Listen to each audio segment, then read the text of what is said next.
மே 13 கோல்டோட by ப்ரொஜெக்ஷனை பார்க்க போகிறோம். Market கிளியராக நம்ம எக்ஸ்பெக்ட் பண்ண மாதிரியே ஒரு நல்ல ஒரு ஃபாலாக இருக்குது. ஸோ 2350 வரைக்கும் வரும்னு நினச்சோம். But market as of now இமீடியட்டாக இருக்கிற ரெசிஸ்டன்ஸை சப்போர்ட்டாக எடுத்து மார்க்கெட் இந்த இடத்துலேருந்து ஒரு ஹை போக போகுது. ஸோ டார்கெட் ப்ரைஸ் பார்த்தோம் அப்படின்னா 2375, and then stop loss price பார்த்தோம் அப்படின்னா 2350. அண்ட் தென் இன்னொரு முக்கியமான ரீசன் என்ன ரீசனால பை எடுத்துருக்கோம் அப்படின்னா, நமக்கு ஸ்டொக்காஸ்டிக் சரி ஆர்எஸ்ஐயும் சரி நம்ம கிளியராக ஒரு பை கன்ஃபர்மேஷன் எடுத்துருக்கு. ஸோ ஸ்டொக்காஸ்டிக் பார்த்தோம் அப்படின்னா நமக்கு வந்து 20 கீழே சோல்ட் ஆகி நல்லா ஒரு பையிங் ப்ரெஷரில் இருக்குது. At the same time RSI 15 நமக்கு வந்து 14 நமக்கு வந்து 50க்கு மேலே இருக்குது.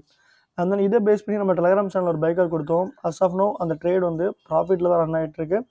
அண்ட் தென் இந்த மாதிரி உங்களுக்கு அப்டேட்ஸ் வேணும், அண்ட் தென் இந்த மாதிரி உங்களுக்கு சிக்னல்ஸ் வேணும்னு நினச்சிங்கன்னா நம்மளோட VIP சேனல் மறக்காமல் ஜாயின் பண்ணிக்கோங்க. அண்ட் தென் இப்போ தான் முதல் முறையாக வீடியோஸ் பார்க்குறீங்க அப்படின்னா சப்ஸ்கிரைப் பண்ணி அந்த பெல் ஐக்கானை கிளிக் பண்ணிக்கோங்க. ஸோ ஓவராலாக கோல்டை பொறுத்தளவுக்கு ஸ்டாப் லாஸ் வந்து 2346, டார்கெட் ப்ரைஸ் பார்த்தோம் அப்படின்னா 2300.